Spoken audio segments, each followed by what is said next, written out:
I would now request Dr. Chandra Shekara. First of all, thank you again to be our co-organizer and to be with us for 2 full days. That also speaks of your great interest in this aspect where we have to work together and take individual responsibilities. No one can do everything, and we have to work all together. So, in that respect, often it is being talked about Atma and KVK. KVK was the institutional model, which is unique. You don't find anywhere, I think, in the developing world. The kind of institutional mechanism built at district level in the whole country. And then this Atma model, which is also working in partnership or in close collaboration. Though we wanted both to be together, some of that convergence did not happen, but working convergence can be still brought in because everyone wants to retain their babies. So it's okay, no problem. But then there is a general interest is to work for the farmers, and we are not working for ourselves. So in that respect, I feel that there is a lot of opportunities between ICR and manage to go ahead and properly implement most of the recommendations. So I'd like to hear from you, Dr. Chandra Shekara. Thank you, sir. Thank you for the opportunity. First of all, Paroda sir, thank you for bringing all the people together and organizing this great event. On behalf of Manage, I would like to wholeheartedly thank you for organizing this event, other dignitaries on the dais, and my dear extension family. After listening to all the presentations, probably I would like to summarize 5 important points. Number one, of course, it is repeated by other speakers also, but what is there in my mind, I will just comprehend and I will express. Number one, it is very important for extension to move from individual to group-led extension. Now, Yogesh Thorat is an example. If one farmers producers organization can serve large number of people, probably we have to promote large number of farmers producers organizations. And when we say the extension worker to farmers ratio is very wide, unmanageable, then you just convert the entire farmers number into farmers producers organization. This 130 million farmers will be converted into 1.3 lakh farmers producers organization. Then it becomes easy for our almost equal number of extension worker. One extension worker can take care of one farmers producers organization. The job of extension will be made very easy provided we deal with market-led extension. So of course in Manage, we have started Manage FPU Academy. We started working on that. But when we come to operationally implementation issue, then are we teaching our extension worker to mobilize the farmers? So we have not done that. So it is very important to teach every extension worker how to mobilize the farmers and to address legal issues, management issues, technology issues, and linkage related issues. So second important point is we need to move from production-led extension to market-led extension. Of course, we are proud food secure nation, but what about the income security of the farmers and the nutrition security of the society? So our extension worker has to shift his focus from mere production to market related and other issues.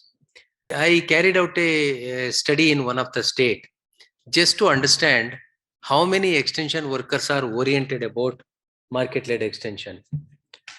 More than 72% of the extension workers never underwent any capacity building programs or sensitization with respect to market-led extension. If the teacher is not aware, how can we expect him to pass on the knowledge to the students?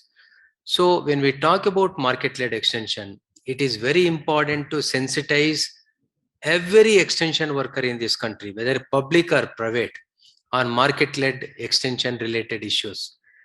How sorting, grading, packing, branding, managing cold storage, warehouses, agri-logistics, getting market-related information. I think it is very important to teach irrespective of the department. See, now there is a clear-cut compartmentalization. Agriculture officer says that it is a responsibility of marketing. But marketing, they're not doing market-led extension activities. They're managing APMCs. It is not extension activities. So there is a huge gap with respect to market-led extension issues. It's very important as a induction training. It is very important to sensitize every extension worker in market-led related activities. Third one, we have to move from public-led extension to public-private partnership-led extension. This is the third shift we must address very importantly. So, for example, we say in public extension, we don't have resources, we don't have manpower, we don't have infrastructure. But on the other side, I'll just take the example of extension. We have around 2.82 lakh input dealers. There are rural entrepreneurs settled in villages. Our national sample survey indicates that more than 60% of the farmers' first information consultancy source is our input dealer only. But whether this input dealer is sensitized about basic agriculture, is he passing scientific information to the farmers, or he is serving his own commercial interest? So we started addressing this issue through a program called DESI, Diploma in Agricultural Extension Services for Input Dealers. Sunday is a market holiday, family time. He is called to nearest to district headquarters and managed trained facilitators. They gave him basic knowledge. Rigorous tests were conducted, including spot test, practical test, writing records. And today, 71,000 input dealers are trained across the country. Of course, long way to go. So we will continue that. But the mission does not stop there. By giving certain knowledge and giving certificate, but not mainstreaming these trained input dealers in our extension, I think our mission is incomplete. Therefore, we are working on now another concept called DESI 2.0. That means that the DESI trained input dealer, how he can establish institutional linkage with universities and take knowledge on day-to-day basis and pass on to farmer. So that is on a pilot stage. If it materializes successfully, I'm sure that another unpaid but committed 71,000 extension centers will be added to the existing manpower in the country. That will be a great value addition to entire extension. And if you want to ensure public-private partnership, now the big question in Atma, we say minimum 10% of the funds are kept for public-private partnership. We go and talk to project director, deputy project director, have you utilized 10% of the funds? He says, who is private partner? Where is the models? And I don't want to take that accountability, responsibility. Probably lack of information and fear, psychosis created while working with the private sector, that is keeping public extension functionaries away from wholeheartedly accepting public-private partnership concepts. Therefore, I think certain models and certain, why only 10%? Actually, there is a space and scope for more participation of private sector. So it can be 30% or 40, 50% of the funds in every scheme. We can keep it on public-private partnership so that large number of private extension service providers who are very aggressive entrepreneurs, they bring agribusiness to agriculture. And that way, we can ensure participation, ensure partnership. Fourth point is moving towards agripreneurship-led extension. So everyone, whether he is a farmer or another agripreneur, they should talk about agriculture, treat agriculture as an enterprise, a profit-making enterprise. So if it is not discussed at farmers level because of many reasons, I think we have to bring the change makers. Those change makers are unemployed agriculture graduates. Anyway, we cannot give job to 80,000 agriculture graduates which are coming out every year. Some of the surveys says only 20% get jobs. Other 80%, we are spending 5 to 6 lakh rupees on every agriculture graduate. The 60,000 people, if you bring back to villages. So there is a great scheme called Agri Clinic and Agri Business Center scheme. Training is given and 20 lakh rupees loan, 36 to 44% subsidy, mentorship is also given. Manage being a lead organization, we could able to train 79,000 unemployed agriculture graduates. Out of that, 34,000 people have established in different parts of the country. When we conducted a survey, it clearly says that they made a definite impact on the income of the farmers, 17.4%. If the farmer worked with Agripreneur for 34 months, and 28.8% impact on the yield levels. Most important is each established Agripreneur, he created job for other 6 rural youth, that is sons and daughters of the farmers. So I think our effort should go for strengthening this kind of agripreneurship development activities. Of course, this small scheme, without the cooperation of banks, I don't think we can make a headway, because out of 79,000 people, only less than 4% of the people got bank loan, even though we promised them as part of the package. So even though it is told by government that every branch should promote one agripreneur every year, the branches are not obliging. I think very rigorously from top down, I think we have to implement this so that we can take agriculture towards entrepreneurship. The last point is ICT-led extension. There are no dearth of ICT-led technologies. Large number of mobile-based apps are coming. But this is my observation. I may be wrong also. You correct me.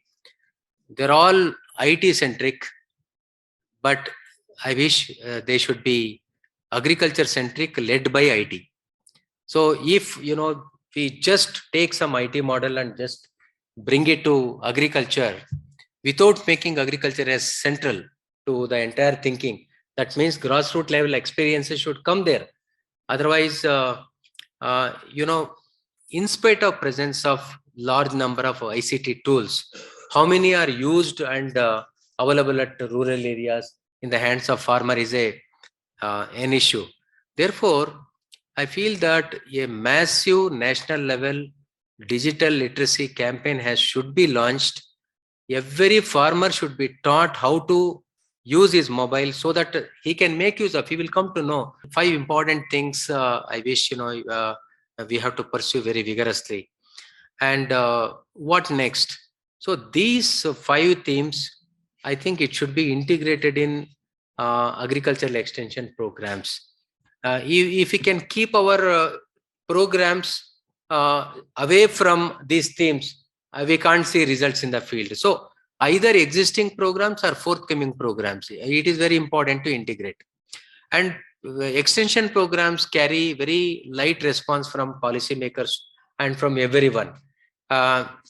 They say that okay, they could able to increase only 5% of the yield. So what? But are we monetizing the social benefits of extension program? The kind of additional income we are generating to the hands of the farmer, the kind of confidence we are giving to the sons and daughters of the farmers, we are not monetizing that. I think that plays very important role in developing we call it as Atmanirbhar Bharat now. So Atmanirbhar farmer has to be there. For that, I think monetizing is very important thing that we are not counting. I think we carry a lot of extension programs, carry a lot of more value in this. Then MSU, we are working on, of course, it is still in conceptual stage because we are talking about international platforms. All partners are welcome. Is it possible to have a Center for Afro-Asian Agriculture Development? It is a international platform where all interested parties can join and we can work for global food security. Thank you very much for this opportunity.